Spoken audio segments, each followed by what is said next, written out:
Each and every Monday is $9 Monday at wagertalk.com, and all daily picks packages are priced at only $9, including 5% best bets normally priced at $35.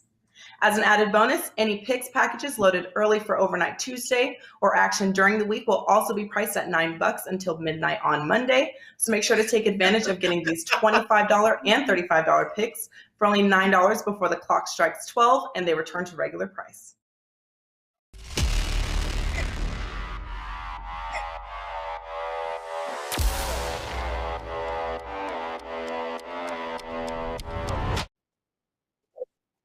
Welcome to the NBA Triple Double Show powered by SportsMemo. I'm your host, Ronald Cabang, also known as UCapper on SportsMemo.com and at U_Capper on Twitter.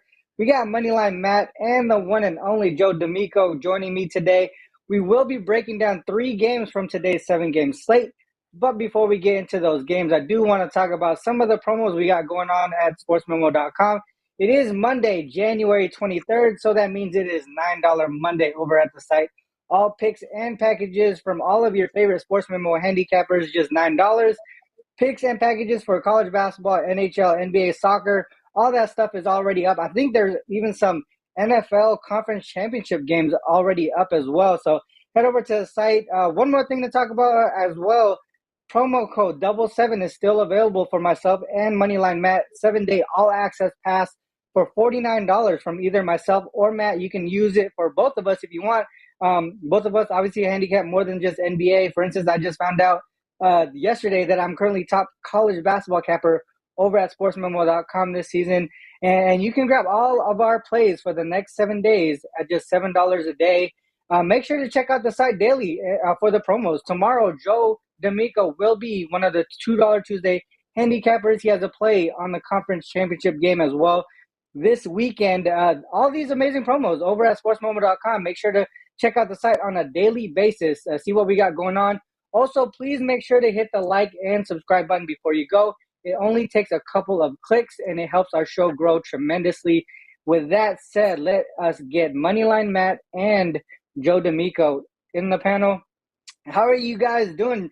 Man, obviously, it was a great weekend of football, NBA. Everything was going on this weekend.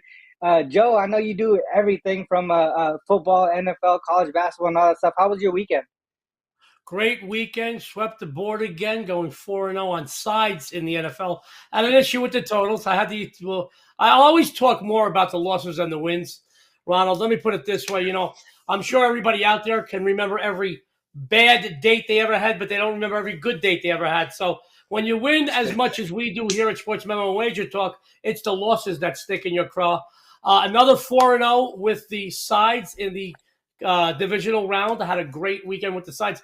Lost a big total. I still like the over in that snowstorm because I felt what we talked a little bit about on the First Family Show this morning. Moneyline and Matt and I ranted a little bit about Josh Allen. He should be bagging groceries starting next week at your local AM/PM. Having said that, it was a good week and I'm very excited. 7 weeks in the NBA. I'm hitting over 70% the last 7 weeks. Very particular. I'll talk about that a little bit later during my best bet. But I'm excited to start off the 3rd week of the new year with you and Matt. Thank you for having me. Yeah, always glad to have you on. You bring so much energy to all of our shows over at Sports Memo. Matt, how was your weekend? So, yeah, Ron, it was a good weekend. It was nice to get some wins on the board and go positive in the NFL. I had the Bengals yesterday. I obviously had the San Francisco 49ers. If you've been watching me, I've been riding the 49ers all season long with my Super Bowl pick since day one. But to Joe's point, I think all 3 of us are incredibly transparent cappers. And last week was a bloody week for me in the NBA, probably the worst since I've joined Sports Memo. It's Monday. It's a new week. I'm ready to bounce back. We have a great slate today. And we just got to trust the process and keep rolling with it. And again, that's one thing I love about Sports Memo and Wager Talk. And I think a lot of our viewers appreciate that about us as well. It's that we're very transparent. We win with everyone and we lose with everyone. We are in the trenches with you. I'm just as mad, just as sad when I have a bad week because my money is going out the window. So again, guys, that's why we're always transparent, because I am in the trenches betting with you. It's not like we're giving these picks and not taking them ourselves. And it's a brand new week. We got a good slate today, so let's get it rolling. Yeah, I had a solid weekend as well. I took yesterday off, no plays or bets yesterday. Sometimes you got to have that data to kind of just refresh your brain and energy and get ready for the following week. But so far this year, I mean, since the start of 2023, been really in a good groove here. I think if I looked at it correctly, I'm actually the top profit capper over at SportsMemo to start the year. So hopefully we just go in that direction. Just keep getting some wins. I know there's days where we get some losses, but overall, I mean, we're playing the long game here. When we bet on sports, you just want to last. Is basically what you want to do and get on the profitable side. So that's pretty much how it's been so far this year, up and down, but then for the most part, more ups than downs. So let's just keep going in that direction. Did you have something to say, Matt? Oh, yeah, I was going to say, what's funny is sometimes we'll do this show and we'll give around 4 to 6 picks on this show and I won't make official plays out of them. And the show will do better than my official plays sometimes. So that's why it's so important to tune in every single show because even, we're giving out wins on the show and sometimes we don't even put them up as official plays. So, it's always good to give out winners like that. And we just want to keep this rolling. I think we've done a great job on this show. And again, great to have Joe on today. Let's get it bumping. Yeah, let's get into it. So our first game, Wolves Rockets. These two teams just faced each other on Saturday. Wolves are on a 2-game winning streak, including that game on Saturday, the first of a 2-game road trip following 2 games at home. Rockets are on a 13-game losing streak. They've only covered 1 of those 13 games. This is the first of a 3-game homestand as well. Injury perspective, Cat is out for the Wolves. Last I seen, Gobert, Forbes, and Prince are all questionable. On the Rockets side, Kevin Porter Jr. is out for the Rockets. Matchup-wise, I believe the Wolves have won and covered all 3 matchups so far this season. Last 2 matchups also went under by huge margins here. Matt, let's start with you here. What do you think about this last game of the season between these two teams? Yeah, so I definitely think it's an interesting matchup. And the Houston Rockets face off against the Minnesota Timberwolves in a back-to-back, like you were saying. And the last matchup was won by the Timberwolves, 113-104. And for the Houston Rockets, this was actually potentially the worst game for Jalen Green of the entire season. He shot absolutely brutal. If you know me, you know I'm a huge Jalen Green fan. I had people DMing me Jalen Green statistics, telling me how trash he was. He's not trash, all right? He's going to bounce back today. He's going to bounce back against the Minnesota Timberwolves. And I'm actually backing the Minnesota Timberwolves in this spot. And to your point, Ron, the Rockets have lost 13 games in a row, only covering once. But once again, now they're at home. They're actually decent at home. They're 9-10-2 against the spread, while the T-Wolves are 9-13. And if you've watched the Minnesota Timberwolves all season long, you know this is one of those teams that can go out and beat anyone, but they can go out and lose to anyone throughout the entire NBA on top of that. And without Rudy Gobert potentially locking down that middle, I actually think Alperen Sengun is going to have a good day there. He's really been progressing as a young center, a rebounder, a offensive style center. And then again, I do not expect someone like Jalen Green to go out and have a game like that again. I'm sure he's going to come into this game. He's going to be fired up. He's going to be trying to be active pretty early, take some shots. And again, when you lose 13 games in a row, this is the NBA. Every team is talented. You generally don't lose for this many games straight, or at least cover. You know what I mean? Only covering one of the last 13 on top of that. So for me, I know it's tough to do, especially when you look at this Houston Rockets roster. But they do have guys like Jayshawn Tate back. He was out earlier in the year. He's someone who needs to be kind of reinserted back into that lineup, get some chemistry. He's scrappy. He's a good defender. He goes out and gets rebounds. So, again, for me, it's going to be the Houston Rockets here with the +5.5. I don't know if this would be an official play or anything like that. It's kind of tough to make a Houston Rockets an official play. But in all honesty, I would not be shocked at all if the Rockets somehow snuck out a win in this matchup against this Minnesota Timberwolves team. That's just style of basketball this T-Wolves team plays. So for me, it's Rockets +5.5. Yeah, that's crazy because, obviously you say teams are not going to lose like this like the whole season. So are you going to be stepping in front of this losing streak, Joe, or are you going to be with Matt here, or are you going to take the Wolves here? Well, I always agree with whatever Matt says because he's such a bright guy and such a great analysts breaking down games. Having said that, let me just first, Ronald, at the beginning of each roundtable game, you usually tell us about injuries. Sports fans, a few weeks ago, we were going through a nightmarish run in the college football bowl games because of opt-outs and transfer portals. It was something unlike we've ever experienced before. Currently in the NBA, not currently, since the season began, we are really going through a hard time handicapping games because of all the injuries. Back in the day, a guy would have to literally have a severed leg for him to miss a game. Now guys are taking off for this, that, or the other thing. I read the other day, a guy's going to rest his hamstring. Well, I got to tell you something. I grew up with Larry Bird, who would play with a bad back every game and never missed a minute. It bothers me. So sports fans, listen to Ronald, listen to Moneyline Matt, but do your due diligence. Before you put any of your hard-earned money down on any NBA play, double, triple check your injuries. Anything could change in this business in a moment, let alone hours. Even when we're doing these games, while we're on the air, something could break. Somebody could hit us up in a tweet or in a message and say, hey, this changed. We get it, but please do your due diligence. Having said that, my friends, I'm always a little apprehensive of laying a lot of points on the road in the NBA. This matchup is no different as the Timberwolves travel to Toyota Center to take on the Rockets. As I mentioned, I'm never really crazy about laying more than a basket or two on the road in the NBA, but there is nowhere in this universe or any other universe that would compel me to side with the Rockets here, folks. In all sincerity, I'm not trying to be humorous, witty, or even comical. It's just the fact, in my opinion, Houston is just a very bad team. Since mid-December, they've won only 2 games straight up, covering a mere 3 in that time. Christmas is a long time past. It's in the rear view. It's over a month now. It's about a month now. And it wasn't since the day after Christmas that they experienced the taste of a single victory. Wow, that just blows my mind. Matt said something very smart. He says, every team is talented in the NBA, but when you haven't won a game in a month, literally a calendar month, it tells me a lot about the team. These two teams, as you mentioned earlier, just met a few nights ago in Minnesota. The T-Wolves took down the Rockets 113-104. That was the 3rd straight cover for Minnie. Overall, this team has taken 8 of their last 11 contests to leapfrog them from where they were a little bit ago, out of playoff contention, to right now in the 7th overall seed in the Western Conference and technically in a play-in slot. I know Houston has been missing a couple of key players like guard Kevin Porter Jr. I don't see them rushing to get him back in a uniform and back on the floor anytime soon, guys. But, folks, even if he was on the floor for this matchup, despite Minnesota also listing a few guys as questionable themselves here tonight, I just don't see the Rockets contending in this matchup. They give up way too many points. The T-Wolves have covered 6 of the last 7 overall meetings in the series, 4 of the last 5 in Houston. Things are going to go from bad to worse for the Rockets as they have failed to cover 4 in a row, playing on 1 day's rest, 4 of the last 5 at home, and 14 of their last 17 following a straight-up loss. I'm going to agree respectfully to disagree with Moneyline Matt. I like the other side. I like the T-Wolves, guys.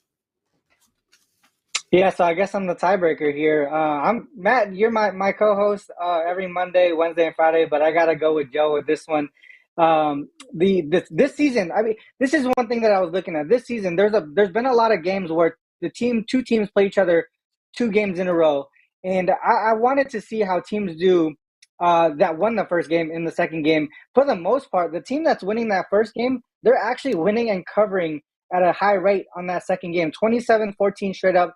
27-13-1 against the spread. If they won the first game, that's how they're doing in the second game. So, and the other part is, if the team was favored in that first game and also favored in the second game, 17-4 straight up, 14-6-1 against the spread in that spot as well. All backing the Wolves here. It really is tough to in my opinion, it's tough to not go against this Rockets team.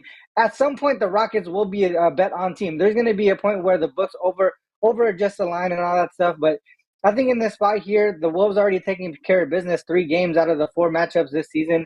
I just feel like the Wolves got the Rockets number here. And another thing to mention, Rockets at home as dogs of less than 7 points. They're not covering at a high rate, 3-7-1 against the spread, only scoring 104.1 points per game. And that brings me to another point, a possible look towards the under with the Wolves. They're 6-1 to the under as road favorites with a total over 225. So these higher totals with faster paced teams or teams that don't play really great defense, they're averaging a combined score of 220 in that spot. So well below the 235 or 234 and a half, whatever that total is right now.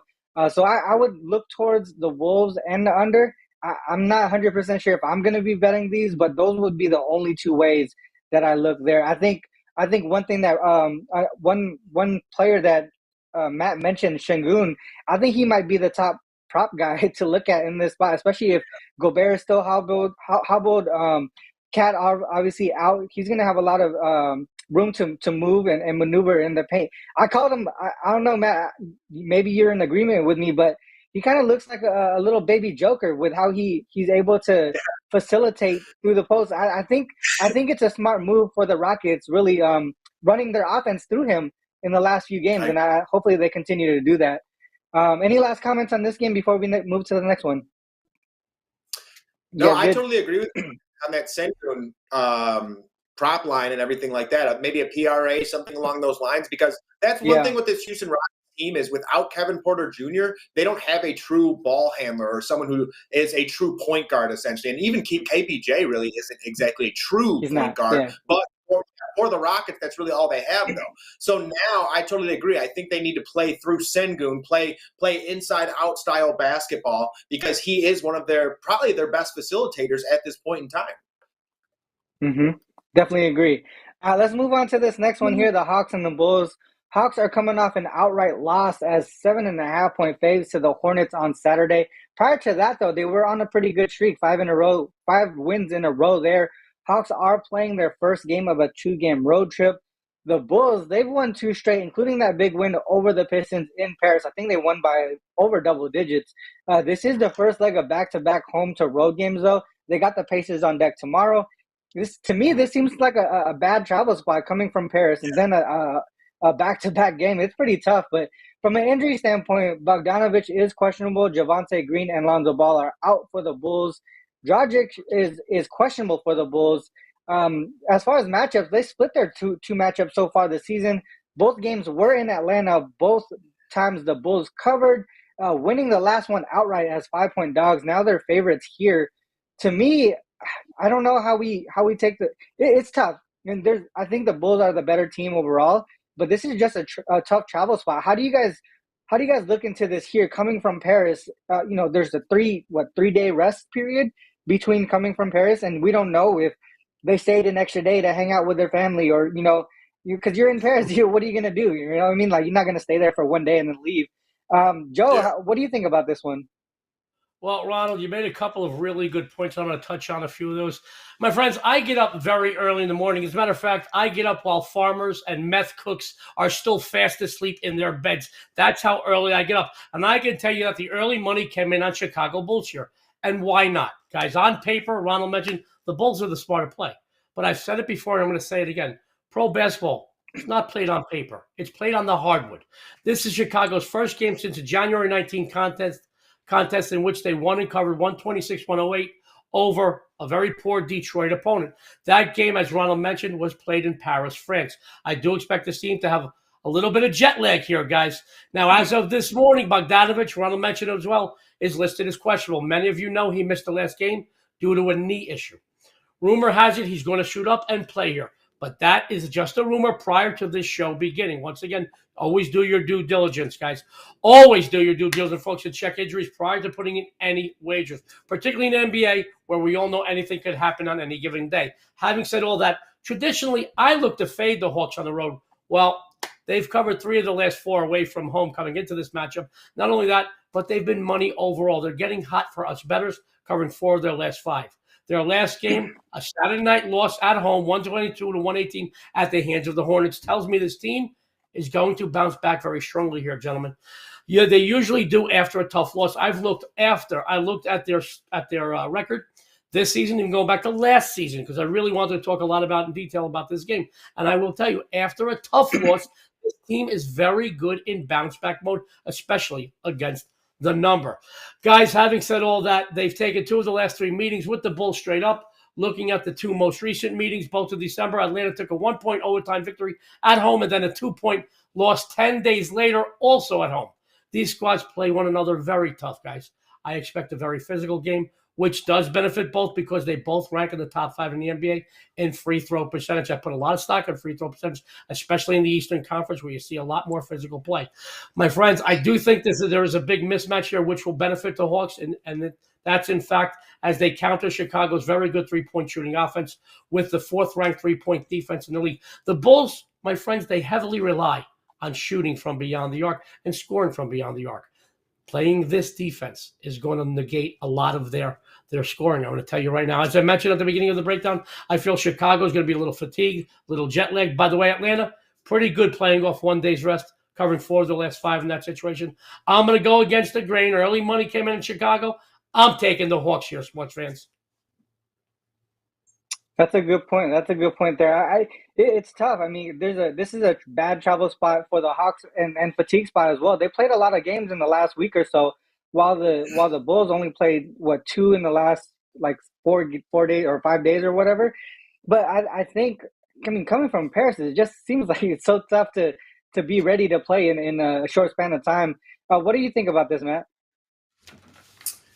Yeah, this is a spot where I'm 100% with Joe here. I'm with the Hawks +1. And, a lot of it does have to do with that travel spot. But, if you've been paying attention to this show, you guys know I like the look of the Atlanta Hawks. I've been saying that this is going to be a bet on team at some point, and I think we've reached that point. I also like this team to eventually overtake the Miami Heat and win this division. I personally think this is a very talented team. They just needed some time to get that chemistry, synergy going. You essentially have 2 point guards on one team, and they're very different players. So it's taken some time to get together. And, this is an Atlanta Hawks team that has won 5 games in a row until recently losing to the Charlotte Hornets. And now they're looking to bounce back against the Chicago Bulls, who have won 2 games in a row, but again, are in a very, very weird travel spot. They had 2 road games, 2 home games, 1 road game in Paris, and now they're back. And again, that just seems like a lot of traveling, a lot to ask of a Chicago Bulls team. And on top of it, I don't think this Bulls team matches up very well against this Atlanta Hawks team. And a lot of it comes down to the length of the Atlanta Hawks. And you guys heard me talk about this last episode when they faced the New York Knicks. The reason that I was on the Hawks in that game was because Mitchell Robinson was out and there was nothing in that middle to stop guys like John Collins or Clint Capella. Now this is a team that has Nikola Vucevic. And Vucevic locking down that middle, he doesn't play very, very much defense at all. If anything, he's an okay rebounder and stuff like that, but he does not protect that paint and he does not protect that rim whatsoever. And this is one of those games where I see guys like Clint Capella getting offensive rebounds, putbacks, maybe some John Collins alley-oops on top of that. So for me, I really do like the look of the Atlanta Hawks here. I think DeJounte Murray is starting to play very good basketball. And another thing with DeJounte Murray, and to Joe's point, this Hawks team is very good at defending the three-point line.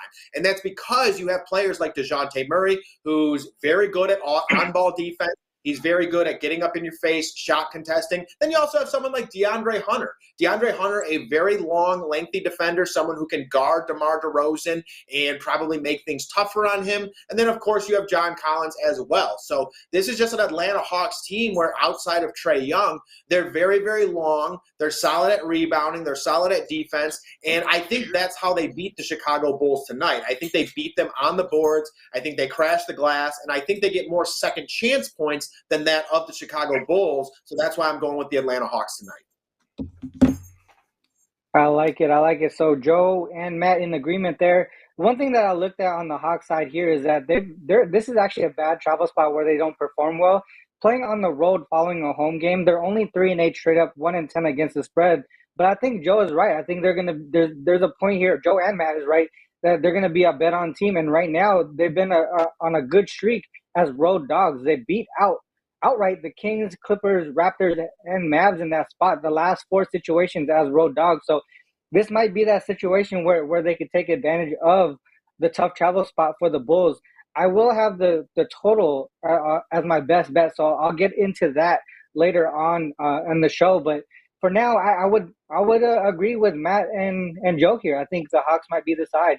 Let's move on to the next one here, the Grizzlies and the Kings. I know when we see the Kings, Matt is probably licking his lips on some player props here. But this is going to be a fast-paced game, in my opinion. It looks like it. But Grizzlies, I mean, they've been a really great defensive team, so it's kind of a push and pull here.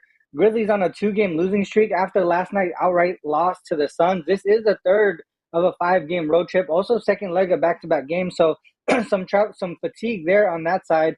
Kings coming off a 2-point loss to the Sixers, who were without Harden and Embiid, so they might want to get right and bounce back in this game here. Third game of a 4-game homestand as well. They haven't had to travel for a few days. From an injury perspective, Danny Green is the only person out for the Grizzlies. Metu is questionable for the Kings. He's not going to affect the outcome at all in this one. Grizzlies lead the season matchup 2-1. All 3 games went under as well, but this is the highest total of all of the games so far this season. There's a couple of things that I want to ask you guys. First is, we looked at the Kings here. I mean, not the Kings. The line here seems to be a lot shorter than what I was going to expect it to be with the Grizzlies here. They were just road favorites against the Lakers, right? They were favored by 7. They were favored to the Suns by 8.5. Now they're only favored to the Kings by a point. Are the Kings that much better than the Suns and Lakers? Or is are the books expecting someone to sit, or is the travel and the rest disadvantage baked into the line today? Because I did not expect a -1 here. I thought it would have been a little bit more. Joe, what are your thoughts on it? To me, I think you're one of the more experienced handicappers in looking at games in this way. So I wanted to get your take on it. Well, Ronald, thank you for all your love and support and always your kind words. It's always appreciated. Well, I will tell you this, and I worked in this industry in many different areas of this industry. I worked in sports books. I worked for the original line makers here in Las Vegas. And a lot of making a line doesn't have to be with making a sharp line. It has to be what you anticipate the general public is going to react to an opening line. And that's what odds makers do a lot. Is this team that much better than the Suns or this team or that team? I think every matchup is different. You have to treat every matchup, no matter how good or bad a team is or how good or bad they've been doing, like a newborn baby. You can't treat a baby the way you would a 10-year-old or the way you would a teenager or the way you would an adult child. You got to treat them all a little bit differently because they're a living, breathing thing. Sports betting is. Having said that, I think that the line is right where it should be because they have to anticipate what the general public's going to do. Understand that sports books and bookmakers, I'll just say bookmakers, they don't care who wins or who loses as long as they adjust their line. They have to anticipate who is going to bet what, adjust their line from there, and they'll keep their juice. That's what it comes down to. I think the line is basically where it should be to make it the right number. So it's a little attractive to both sides. Anybody that wants to bet on the Grizzlies or the Kings. When we get into my breakdown of this game, I could go a little bit further into it, but that's really my take on the lines of the games. I had this line. I had it a little bit differently as well, Ronald, but you got to always anticipate that the sports books always want to know where the general public is going to react when they put out an opening line so they don't get clobbered on one side and they take a loss. It's always about the number, guys.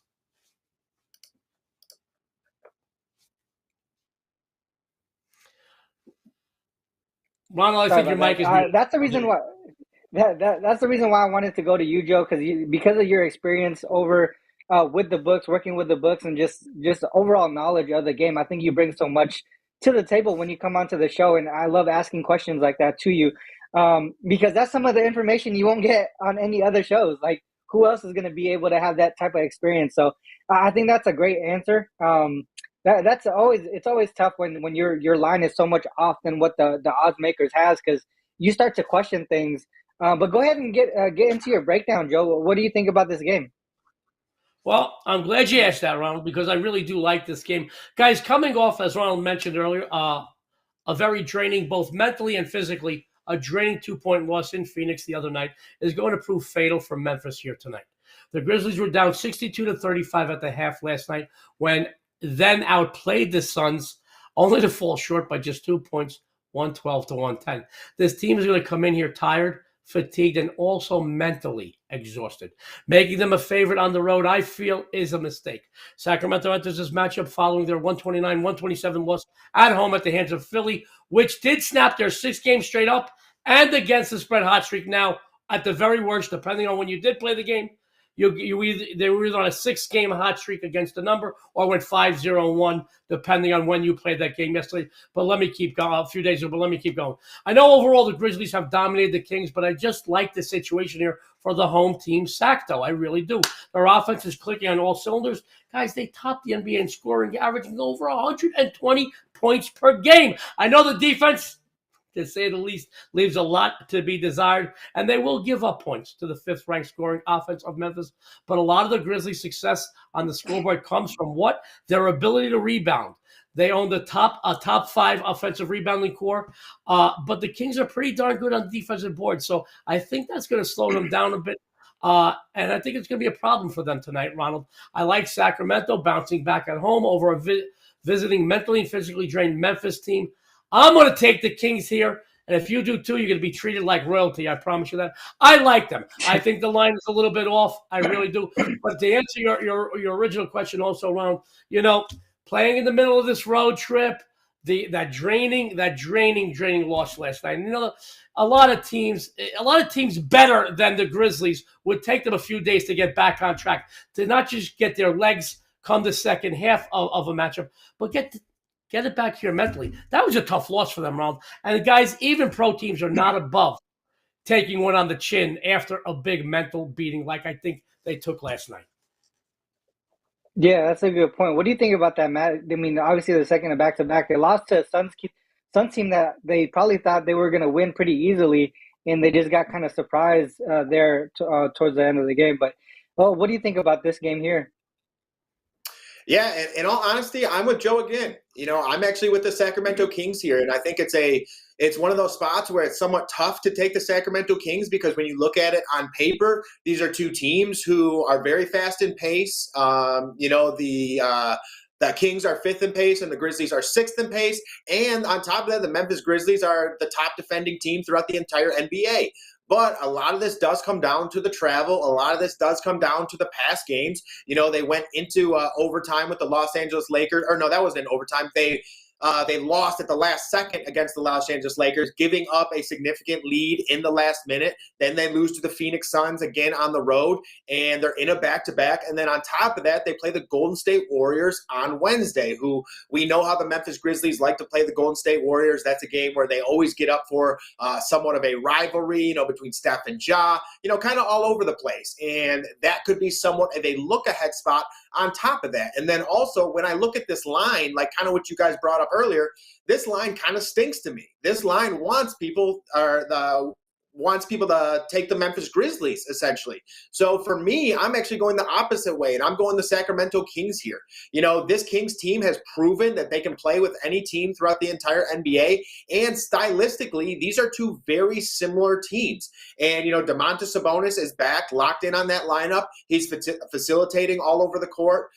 They have shooters from the outside, and guys like Kevin Huerter, Malik Monk, Harrison Barnes is playing very good basketball. So for me, once again, I'm with Joe, and a lot of this does come down to that travel spot. My best bet is also from this game, so I don't want to get into it too much. But if I were to go one side here, I would also be with the Sacramento Kings. Yeah, that's a good point there. I think I'll be with you guys on this one. As far as the side here, originally I was looking towards the Grizzlies, but you guys make a lot of good points. I don't think this is a game that I'll be betting on the side, but as far as leaning towards, you guys really convinced me to look towards the Kings side. For me, I think the total here might be a little bit too high. 246 is one of the highest totals we've seen so far in the league this season. I know these two are two top high-paced teams in the league, but the Grizzlies, I feel like, are a very defensive-minded team. To me, I think one way that I've seen was looking at it, obviously the pace here is going to be high. The defense is going to be strong on the Grizzlies side, coming back off of that poor performance yesterday. I do lean towards the under just because to me, if we look at their defense and the fast breaks, being able to stop the transition, I think that's going to be where the key is going to be for the Grizzlies. Other than the side there, I just don't know where to go for the most part. But Kings would be the lean, and the under here, I think anything greater than 240. The Grizzlies are only 2-1 to the under here. So for the most part, I think it's just too high for the total. I wouldn't be able to go on the over on this one. For the best bet section here, let's start with Joe. Joe, let's get your best bet going. And what do you got going on the premium side? Well, Ronald, once again, I want to thank you for having me. At the beginning of the week, I'm not an easy pill to swallow after you're well rested, but I'm very excited about everything going on that I have at SportsMemo. Documented 7-2 in premium releases with my NFL sides the last few weeks, as you mentioned earlier, and thank you for promoting our $2 Tuesday situation. I'm a $2 Tuesday featured capper this week. I will continue my domination of the NFL postseason, release a big game of one of the conference championships on the sides. That's all I'm saying as of right now. So be sure to take advantage of that for just $2. I do recommend, I want to toot some other horns here. You got to pay extra for that here in Vegas. My good friends, Ross Benjamin and Kevin Thomas, will both be $2 Tuesday featured cappers over at SportsMemo as well. You get any one of our any one of our big plays for $2, or all three of us. It's really the deal of the century for just $5. That's where to go. For tonight, I have the biggest matchup on the college hoops board in the Big 12 action. Kansas Baylor winner. I've got that posted for just $7 to start your week off over at SportsMemo. Now, guys, I will let you know this. Being particular has once again paid off for me in the NBA. The last 7 weeks in the NBA, my premium releases are over 70%. Guys, I'm going to give you some great advice. You got to be more particular when picking games you put your hard-earned money on than picking a spouse. Let me tell you why. You can always run to Vegas and quickie annulment, but you can't undo a loss and get your money back. So I'm very particular. Now, for any cappers or people out there that like to bet a lot of games in a day and you make money, more power to you. Me, less is more. I'd rather have one wife like Heidi Klum than 100 that look like Rosie O'Donnell. So I'd rather go 1-0 or 2-1 than go 0 than pick up a unit or two and have 13 or 15 games. For me, I like the less than he's laughing. My buddy Matt is laughing at me in the back room. Guys, I got to tell you, but I've got a great thing going on over at SportsMemo. I'm contributing to several sports. You guys know my wife, the First Lady of Las Vegas. She's contributing to 4 sports right now on 4 sport leaderboards. We each have a 7-day all-access pass. Joe or Dion D'Amico, just $59. Use code PASS7. I will tell you this. I am going to light it up again this weekend. The $2 Tuesday play is very strong.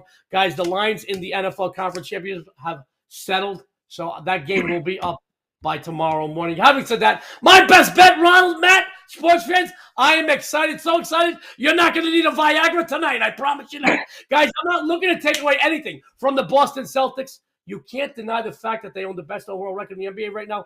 35-12 is very impressive. And folks, they're just as strong on the road as they are at home. But I will tell you this. Sports betting, not a popularity contest. It's not about who wins. It's about who covers. Having said that, guys, the Celtics have absolutely crushed bettors, covering just 8 of their last 21 outings. To make matters worse, this is a team that has had trouble with the Orlando Magic recently.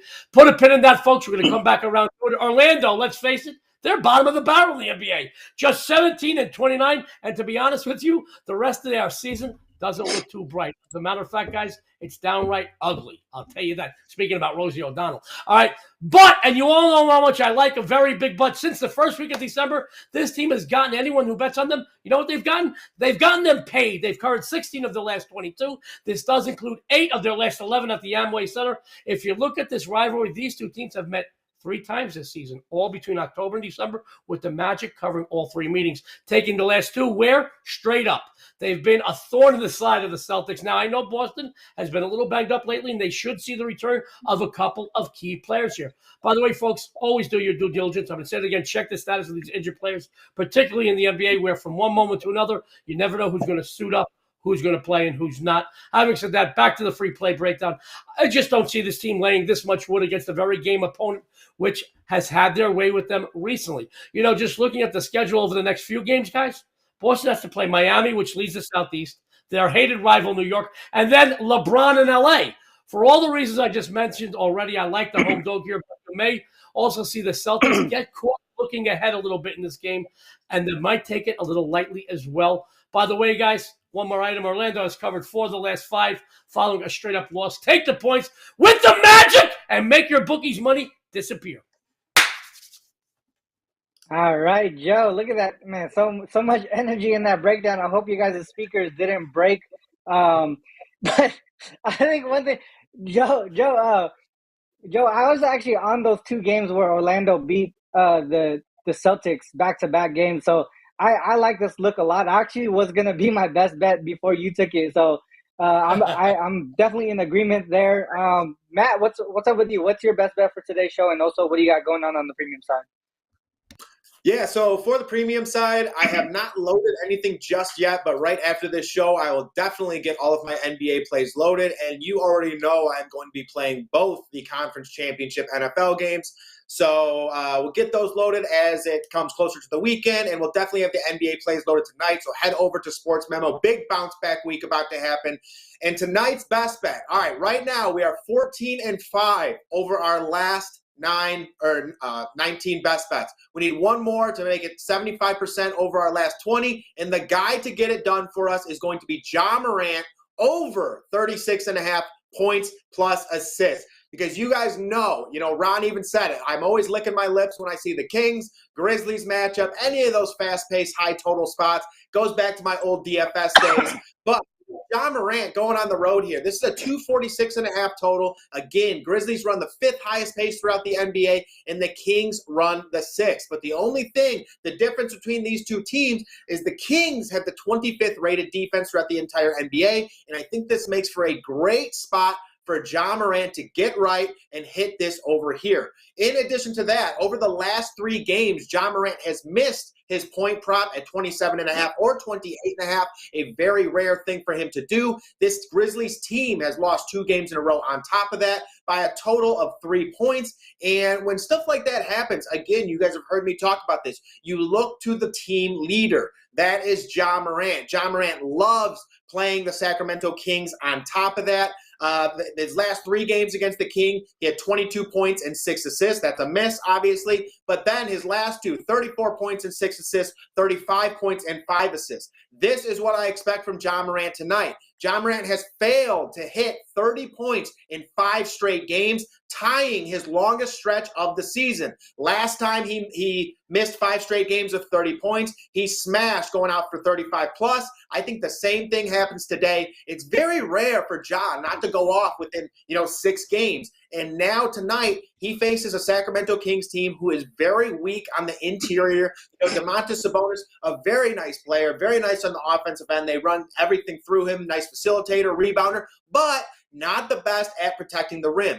And no one attacks the rim better than Ja Morant. No one has better control in the air after taking contact. So I think Ja Morant is in the perfect situation today to get right, go over 30 points. If he gets over 30 points, then he hits this no problem whatsoever. I also think he looks to his guys like Desmond Bane on the outside. Obviously, he's playing great basketball. Jaren Jackson cutting to the basket, or even Steven Adams down low. There is a huge height mismatch down low with Steven Adams on top of that. So for today, I am rolling with Ja Morant over 36.5 points plus assists. I think he goes off tonight and has 30 plus points. I like it. I mean, Ja Morant is one of my favorite players in the league, so I would love to see him have a good game today. With that said, my best bet for the show, I'm going to make it short and sweet, something that Joe always says on his shows. Keep it short and sweet, just like me. The Hawks and the Bulls is one game that we talked about earlier. I do like the over in this one, primarily just the travel spot and fatigue spot for both sides, actually. This travel spot is a spot that the Hawks don't perform well in. Playing on the road, following a home game. I talked about how they do as far as against the spread, 1-10 against the spread in that spot, but they're allowing over 120 points per game in that spot. And if you include that they're coming off 2 straight home games and then going on the road, they're averaging, they're allowing over 123 points per game in that spot. And this is, like I mentioned, a tough spot for the Bulls as well, coming back from Paris, then straight into back-to-back games. This is going to be a spot where I feel like they're really not going to have any focus on the defensive side of the ball. They're going to have to play fast-paced because the Hawks are going to push it. And their defense is going to struggle here because they won't have the legs to be able to play defense. They're going to have to save their energy and their legs to play offense. I would lean towards, like I said, with the Hawks, with the guys here, but more so to the over. The Bulls are 3-1 to the over this season as home favorites with a total over 230. So I'm not scared about this being a high total. In those games, they're averaging a combined score of 243 points per game. None of those games had OT. So these were all in regulation to be able to score that much. I think this is going to be a fast-paced game. Not a lot of defense played on either side. So for me, I would look towards the over. I think they do reach that 242 to 243 point mark. That's the way that I go as far as the best bet. I do have a college play up on the site right now. It is from the Baylor game. And that's going to be it for college basketball. As far as the NBA, I haven't posted anything yet.